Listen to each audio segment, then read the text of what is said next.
I think we're live. Hey, what's going on, guys? So we're over here.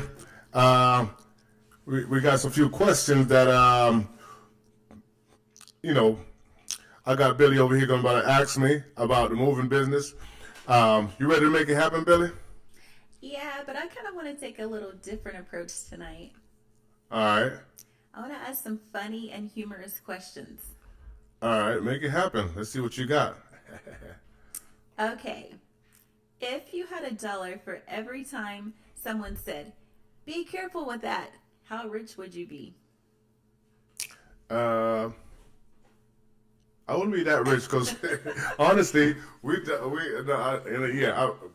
whenever we take care of the customer merchandise, they as soon as we pull up by our action, they know they're dealing with some SEAL Team Six movers, man. You know what I mean?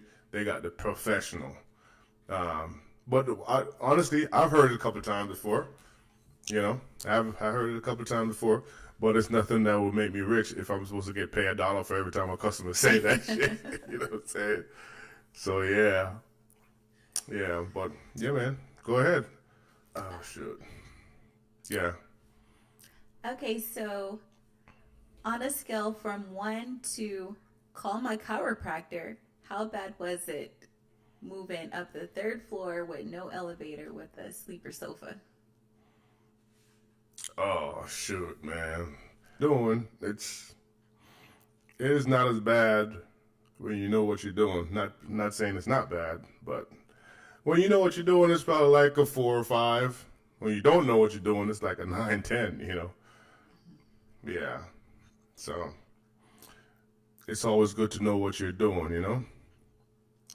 But I also have this my title. I said what to do in slow season on your moving business. That's what the title says. So Well, why didn't you ask? Why didn't you say that? yeah. So now I'm just saying because if anybody start looking at it, they're gonna probably be like, "What kind of freaking title is that?" And the freaking dude ain't talking about nothing about that. You know. So Okay, so reroute. You want to go back to slow season? yeah, you should not have a dry spot. You know what I'm saying? It should be, as far as I know, it should be like Well, sorry, we were kept talking going and about going. something else. Yeah. But it's still a learning process, though. I'm just saying we just learn it as we go. And it seems like my freaking YouTube is kind of like, it's on and off or something you do? Are you ready? Yeah. Okay. What do you usually do during the slow season to keep busy? While I do in the slow season to keep busy, I would usually, you know, go to nursing homes, introduce ourselves, um, do a furniture deliveries, go to furniture companies, and yeah, sometimes we try to match their delivery, how much they charge for delivery, and we do same day delivery. Most of the time we do door to door. So anywhere the job is, if somebody's moving, we're gonna find you. You know, especially in Florida here, or in where we work at. You know, so um, storages, we go to storages and stuff, and leave our cards. You know, give them a little incentive to give out our card, and it's just those little things. You gotta always stay busy, stay fun, and stay looking for different ways, to get the jobs. You know, yard sign really works though. Certainly, what I see you do during off season, Hmm. I don't want to say off season, but when it kind of slows down a little bit, you do a lot of service and maintenance on your vehicles because I've seen you replace the brakes. Um, and I've actually seen you do some work yourself. So kudos to Myra for being the mechanic of the truck sometimes as well. Yeah. You do deep cleaning of the trailers. What else you do? You fixed something on the truck the other day. Yeah. Yeah. There was the transmission hose was leaking and stuff like that, and I had to fix that. Yeah, so that's why I say it's never really an off season. There's always something to do. Yeah. Um, Exactly. And I liked how you were talking about building relationships and partnerships, Yeah, like connecting with realtors, going to storage units, and apartment managers. yeah, And also, I noticed that you've been partnering with cleaning services, junk haulers, and like home stagers. yeah. Have you thought about offering a referral or incentive or bundle deals? Well, that's what I started doing lately. Just offer incentive where they'll if we'll pay like a 10% of whatever the job is to if say for instance the people at the storages they refer us, we usually send them over a little 10% incentive or a gift card here and there because it's slow season, so it's slow for everybody and every little counts, and but some people you bring out an incentive to, and they're like kind of scared as well. Like, yeah, I don't work for the company. I don't want to seem like I'm getting paid for this and blah blah blah. So there's a little sensitive spot in that as well. But for the most part, a lot of people uh, appreciate the incentive. You know. Certainly. So, how do you decide which jobs to take or pass on? Uh, well, the job to take on or pass some. Okay, number one, most of the jobs I have to take on, if it's super cheap, where you're not gonna see any kind of you're not gonna see any kind of return. Sometimes a customer call and they're like, "How much is it to move a bedroom set and a living room set and just a dining room set?" Well, really, that's a one-bedroom apartment. You know. So, and then you'll be like, it's really, you give them the hourly fee and like, such and such, so how long it's going to take? And so I'll give them, it might take, it depends on where you go, and it could take between 1 to 4 hours, and 4 hours, it's just moving better, so those people, it's kind of best to like, kind of,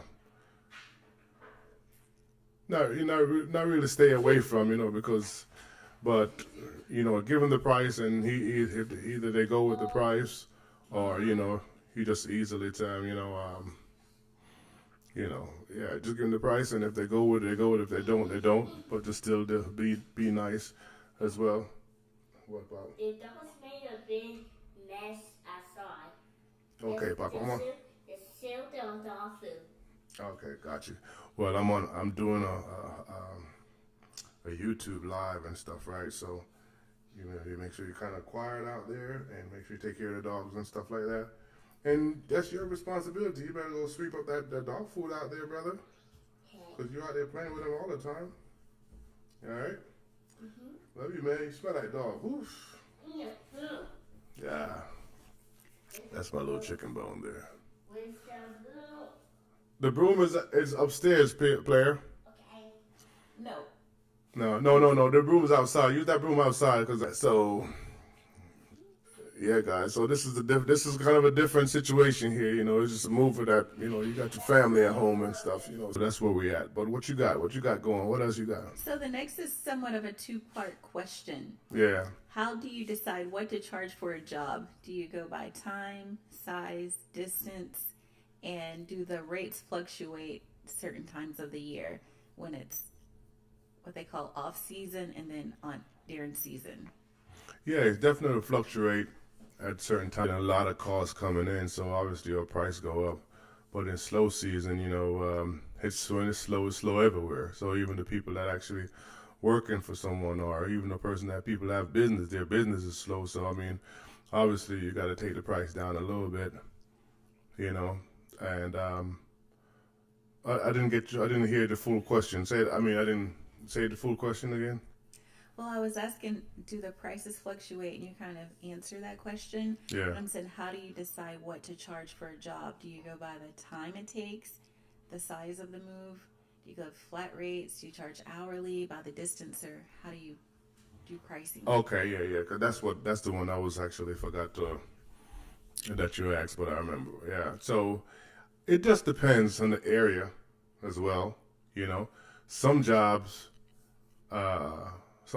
especially if they have like a 3 or 4 bedroom, For instance, they want to move customers say they want to move from Fort Myers to Tampa, it's always best to just, and you can give them a flat rate. It's more comfortable with that as well because a Fort Myers to Tampa, it could be a hard day and depends on what kind of movers you got. It could be a long day. So, if you go into the customer, go into the house and then you give a customer the flat rate price, then, they don't have to worry about, man, these guys been out here 16 hours. I wonder how much I'm going to have to pay them and all that stuff like that. And it's also good as well with when it's a flat rate, you can let the guys know, hey, man, listen, this is a 10-hour job, brother. I'm paying 10 hours for that, so you might as well just go in there and give it your 100% and give it a professional job and then, and go.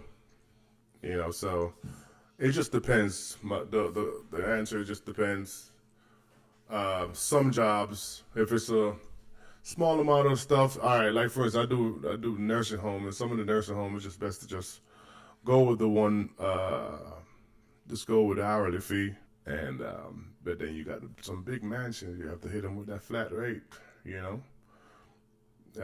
Also, it just depends on because when you go to some of these people's house and stuff, they could have 4 pieces, but it could be a American leather sleeper sofa. That sofa is like the way it's like heavy like a safe. So sometimes so most of the time I just go in and do an estimate. And sometimes I even go into and do an estimate, and I could be like, what, to be honest, it better just go with the hours for that. All right, for instance, I'm gonna give you an example. We will go more hourly with you if you go into the house and you do an estimate, and then they're like, this is going to the new house, those stuff is staying, there's somebody picking this up. Because usually when they say stuff like that, most of the time, the stuff that they're saying somebody gonna pick it up, or it's going to somewhere else, and I don't have to worry about moving that. Come moving day, we have to move some of that stuff that they said somebody else gonna pick up. You know what I mean? So just to not, have a bad rapport with the customer, because I don't really like telling the customer, you didn't say that's gonna go, ma'am, and I'm gonna charge you extra for that. I don't think that sits well with the customer. So when I see stuff like that, I just be like, man, to be honest with you, it's just best. It's best to go by the hour on this. I think it's going to benefit you and us at the same time. So, and most of the time they go with that. If that answers your question, right? Yes, Yeah. absolutely. Yeah. Well, do you provide services such as? I'm sorry. Yeah. Do you provide services such as in-home furniture rearranging? Like elderly downsizing or office relocations, like smaller jobs? Yeah. I guess I call it staging. Turn that down, August, because it's sounding in the video. Yeah. I call that home staging, if they have something that they need to move from one. I'm doing one of those next week, So if they're not profitable, what is the reason? Just to keep the name in circulation, or what would be, say you go do a job that's 30 minutes. Yeah. How would you? Well, I don't. If I do a job usually I do a job 30 minutes, and I have to charge like a 2-hour or a 4-hour minimum. My jobs, if they call, okay. So basically, if they have like a sofa needing moved from downstairs, upstairs. You know what I mean? I would just charge like a delivery fee. I just have one of my guys, hey man, we're just gonna do a little piece upstairs, you know what I mean? And we move the stuff up. I would charge like my delivery fee. Basically, like I charge maybe like a 2-hour. If they want to move that stuff upstairs and stuff, and I charge say $150 an hour, I'd be like, well, it's gonna be $2.99 for to take it up there for you. You know what I mean? And then I could just pay my guy like a 3-hour. I could go with someone paying for like a 3-hour job, and and your guys are satisfied with that, and you still see a little profit. So you could make profit, but it's not as big as a moving job, But we're not gonna go out there if we don't see some kind of profit, because something gotta add up. You gotta add up. And if you do too much of that stuff, it's and you don't see a profit, you're going backwards. you know, but the bill's still coming, so you got to make sure you're making some kind of profit, you know? Right. Yeah. But another thing I want to definitely say, you know, about moving, man, I need to get this off my chest. Have your moving business that I don't think a lot of people talk about, you know, because I don't know. I don't know why a lot of people don't talk about it. When you start your moving business or in the business, man, it's just the you know, you gotta, especially in slow season, you gotta be aware of the people that always want to borrow, you know. You know, always someone that want to borrow something, and most of the time these people borrow and don't even want to pay back. Sometimes maybe if employee you want to borrow, sometimes family member want to borrow, you know. But this is something that would need to be talked about, you know. And it's like if you can't afford for somebody to not pay you back, you just have to just say no, you know what I mean? Because most of them don't want to pay back and stuff, you know, and then you're going back, you know. Sometimes you just gotta be tough with it, man, and just say, you know, I can't right now, you know, because you have to balance up your thing, you know. It's slow season, you know. It's all relative, you know. A guy out here making say 500 a week and stuff, he's a 500 a week lifestyle and stuff like that, you know. But if you're a owner and you got like a 5,000 a week or something, or you know, or 2,000 a week guy and stuff like that, you live in the 2,000 a week lifestyle, including your moving trucks, including your expenses and all that stuff like that. So it's all balanced up. It's all relative. You know what I mean? So if you don't balance up, you know, you're going to go backwards as well, trying to save someone that doesn't want to take his own responsibility. Yes, sometimes stuff happens and stuff like that where, you know, a little hard time hit, but you know, sometimes you gotta be careful. Sometimes you will help out one time, and then a person just look at you like you their crutch and stuff. So instead of them trying to figure out their own way and push out and try to go out there and go after it like you are, you know, they don't push out like they used to, like they should, because they know that they got a crutch over here, you know. So you gotta look out for you, your business, and look out for other people. You know, it's not something that could be sustained for the long haul, man. You know what I mean? So you got to be able to, you know, put those boundaries in. You know, sometimes, you know, we try to be all, you know, like the good Samaritan and all that stuff, man. But sometimes that stuff end up biting you in the yin yang. So just be aware of those folks and stuff like that, you know, and keep on going. But yeah, I wanted to say that too. So what else you got to ask? What else you got? Yeah. You want to do more question and answers? Yeah. Or does that about wrap it up? I mean, you could ask me whatever else, you know, because I mean, I have some other thing that I wanted to say, but I forgot about it. But during the conversation, I mean, that question, I could be able to, I'll probably remember more of that stuff, you know. Yeah, and also in your moving business too, man. It's like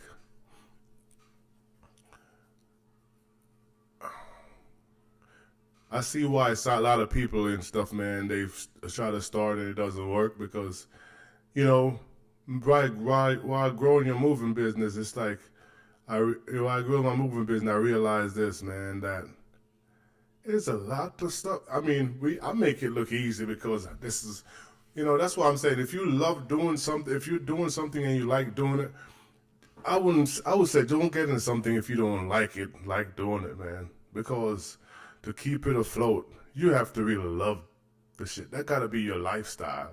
You know what I'm saying? It really have to be your lifestyle. Cause if it's not your lifestyle, it ain't gonna work. You know what I mean? Cause I'm coming from like the delivery world, you know what I mean? And, you know, I was used to that. So in the moving world, it's kind of like similar and stuff like that. Moving furniture and all that stuff and blah, blah. But, you know, the reason why I say you got to love this stuff because, number one, you got to employ, you got to make sure pay. So you got to keep them employed, you know. Number two, you got trucks that could break down at any time. You got to know to balance out. You got to also know that you're gonna have employee that comes in and stuff, and some of them gonna act like they know you for a long time, and they want to bring their old ways on your business, and and stuff like that. And you got to be able to stand. You stand your ground, man, and make sure people don't come and come and bring your business down. Sometimes people will come and want to smoke weed on your job. Is their parents don't look. You got to make sure that you stay on top of all that stuff, man. You know what I mean? You got to make sure you got to go find ways to get the jobs. You got to find a way to have like a relationship with these, customers, or potential, or designers and stuff. It's so much stuff that you got to do, man. There's so much stuff. You got to buy a yard sign, got to put out yard signs, and man, you got to make sure you got to get up every day, go do door knockers. You got to make sure you keep on staying in front of some of these people's face, man, who are all these people that have potential to be able to give you jobs. You know what I'm saying? You got to always be in their faces. And then you got to also fight that person, that old self that's saying, yo, man, all this stuff you're doing ain't working, bro. That's that old self, you know what I mean? Because the old self like the comfort. They don't like to get up and stuff, and they keep on doubting you and stuff. You got to keep on pushing out, pushing out. You know what I mean? It's just so much stuff that you got to make sure do to stay afloat. So make sure it's something that you love to do, See, I can't stay in the office or nothing like that, you know what I'm saying? So, yeah. You got anything to add, Billy? I mean... Okay, sure. Yeah. What is your policy on tips, uniform? Well, my policy on tips is, if the three of us out here and it's $15, man, $5 a piece to everybody. Split it all the way down. Including me. Sometimes I go out with my guys and we get, like the other day I went out with my guys and we got like $400 in tips, and sit all the way down. And they're like, damn, boss, I didn't know. I'm like, yo, bro, bust it all the way down. We all put in the work, So I always say, bust it down. Okay, what's the next question again? Uniforms. Uniform.